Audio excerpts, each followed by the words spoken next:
السلام علیکم اسٹوڈنٹس، کیسے ہیں آپ؟ امید کرتی ہوں آپ سب خیریت سے ہوں گے۔ آج ہم اسلامیات کے لیکچر میں زکوٰۃ، فضیلت اور معاشرتی اہمیت کا باقی حصہ پڑھیں گے، اور اس کے اگلا جو چیپٹر ہے سیرت طیبہ فتح مکہ کے بارے میں ڈسکس کریں گے۔ اللہ تعالیٰ کا ارشاد ہے، نماز قائم کرو اور زکوٰۃ ادا کرو۔ اس دنیا میں اللہ تعالیٰ نے کچھ لوگوں کو بے شمار مال و دولت سے نوازا ہے اور کچھ کو کم۔ جس طرح زندگی اور موت اللہ تعالیٰ کے ہاتھ میں ہے، اسی طرح رزق بھی اللہ تعالیٰ کے ہاتھ میں ہے۔ وہ جسے چاہتا ہے عطا کرتا ہے اور جسے چاہتا ہے روک لیتا ہے۔ زکوٰۃ کی ادائیگی اس بات کا اظہار بھی ہے کہ مال و دولت دراصل اللہ تعالیٰ کی دی ہوئی نعمت ہے، اس لیے اس کے حکم کے مطابق مسکین اور دوسرے مستحق لوگوں کو بھی اس میں سے حصہ دیا جائے۔ جب کوئی مسلمان مال و دولت جیسی نعمت اللہ تعالیٰ کی راہ میں قربان کر دیتا ہے تو اللہ تعالیٰ خوش ہوتا ہے اور اسے اپنے اوپر قرض قرار دیتا ہے اور وعدہ کرتا ہے کہ وہ یہ قرض کئی گنا بڑھا کر واپس کرے گا۔ اسلام میں زکوٰۃ ادا کرنے کا بہت زیادہ ثواب اور ادا نہ کرنے کا بہت بڑا گناہ ہے۔ اس کے بعد ہے کہ زکوٰۃ کے معاشرتی اہمیت اور فوائد ہیں۔ نمبر 1 پر ہے، زکوٰۃ کی ادائیگی سے مال میں برکت پیدا ہوتی ہے اور وہ بڑھتا ہے۔ زکوٰۃ کے ذریعے امیر لوگوں کے دلوں میں غریب لوگوں کے لیے ہمدردی پیدا ہوتی ہے، اور اس طرح غریبوں کے دلوں میں امیروں کے لیے احترام بڑھتا ہے، جس سے باہمی محبت پیدا ہوتی ہے۔ زکوٰۃ کی رقم سے قومی بہبود کی فلاح کا مکمل کام ہوتا ہے۔ زکوٰۃ کی ادائیگی سے دلوں میں مال کا لالچ اور محبت کم ہو جاتی ہے، اور اس کی جگہ اللہ تعالیٰ کے بندوں کی محبت پیدا ہو جاتی ہے۔ اس کے بعد ہے، زکوٰۃ کے نظام سے معاشرے کے پسے ہوئے طبقات، محروم لوگوں کے دلوں کے اندر احساس محرومی ختم ہو جاتی ہے اور وہ خود کو معاشرے کا ایک اہم فرد سمجھنے لگتے ہیں۔ زکوٰۃ کے ذریعے معاشرے سے غربت و افلاس کا خاتمہ کیا جاتا ہے۔ زکوٰۃ کی وجہ سے نئے مسلمان ہونے والے گھرانے زیادہ اعتماد اور اطمینان کے ساتھ اسلامی تعلیمات کو سمجھنے لگتے ہیں۔ اسلام نے زکوٰۃ کی بدولت ایک سنہری معاشی نظام دیا ہے۔ اس نظام کی بدولت افراد معاشرے میں خوشحالی اور بہتر روزگار کے مواقع میسر ہوتے ہیں۔ اس کے بعد جو ہمارا اگلا چیپٹر ہے وہ ہے سیرت طیبہ۔ اللہ تعالیٰ نے انسان کی ہدایت کے لیے نبیوں اور رسولوں کو مبعوث فرمایا۔ ہر نبی کی زندگی دوسرے انسانوں کے لیے بہترین نمونہ ہے۔ ہمارے نبی حضرت محمد صلی اللہ علیہ وآلہ وسلم آخری نبی ہیں۔ اب قیامت تک کے لیے آپ صلی اللہ علیہ وسلم کی مبارک زندگی ہدایت حاصل کرنے کا واحد ذریعہ ہے۔ اس باب میں دین اسلام کے ترویج و ارشاد کی خاطر رسول پاک صلی اللہ علیہ وآلہ وسلم، صحابہ کرام کے اثار و قربانی کی درخشاں مثالوں کا ذکر کیا گیا ہے، اور سیرت طیبہ کی چند پہلوؤں پر روشنی ڈالی گئی ہے۔ پہلی جو ہے وہ ہے فتح مکہ۔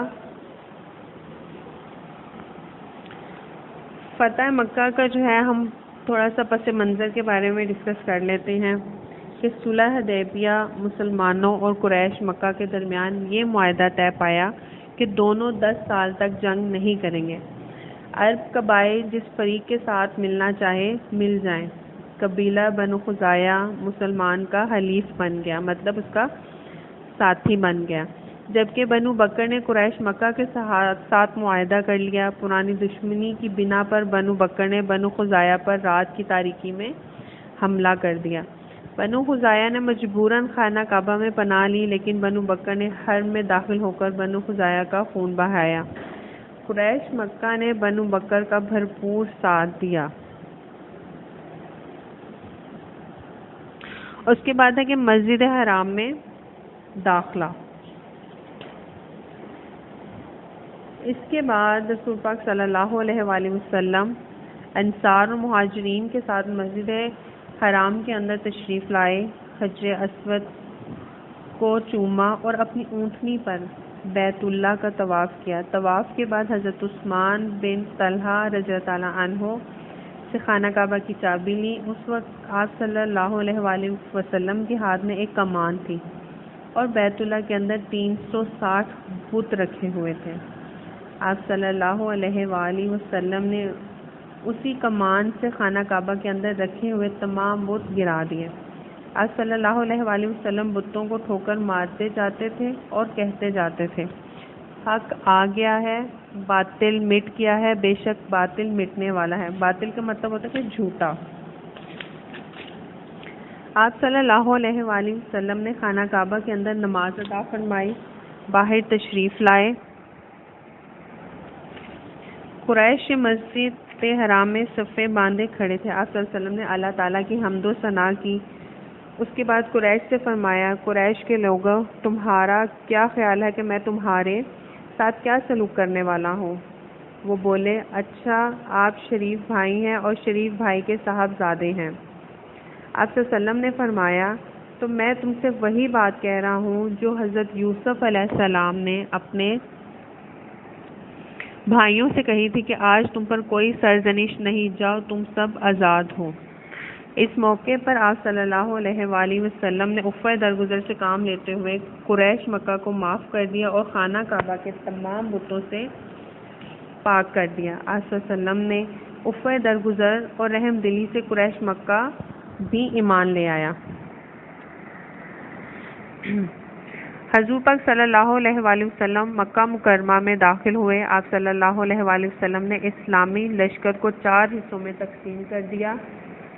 خالد بن ولید کے لشکر سے لڑنے کے لیے قریش کے کچھ نوجوان آئے جو معمولی سی جھڑپ میں قریباً 13 لاشیں چھوڑ کر بھاگ گئے۔ اس کے بعد خالد بن ولید رضی اللہ تعالیٰ عنہ مکہ مکرمہ کے گلی کوچوں سے ہوتے ہوئے کوہ صفا پر حضور پاک صلی اللہ علیہ وآلہ وسلم سے جا ملے۔ امید کرتی ہوں کہ آپ کو میرے اس لیکچر کی سمجھ آ گئی ہوگی۔ اگر اس لیکچر کی سمجھ نہیں آئی ہے تو آپ اسے دوبارہ دیکھیں تاکہ آپ کو سمجھ آ جائے۔ جو ٹاپک میں نے آپ کو سمجھا دیا یا جو کچھ رہ گئے ہیں ان کو بھی لازمی یاد کرنا ہے، سمجھنا ہے۔ مختصر سوال ہوں یا آپ کے تفصیلی جواب ہوں، انہیں دوبارہ سے آپ نے یاد کرنا ہے۔ 5 سپتمبر سے آپ کے آن لائن پیپر شروع ہو رہے ہیں جس کا وقت محدود ہوگا۔ آپ کے پیپر جو ہیں وہ MCQs کی صورت میں ہوں گے جس کے کل نمبر 50 ہیں۔ 25 MCQs ہوں گے، ایک کوئز جو ہے وہ 2 نمبر کا ہوگا۔ اگر ایگزامز کے متعلق آپ کا سوال ہو تو آپ ضرور پوچھیں یا اسکول آفس میں آ کر رابطہ کریں۔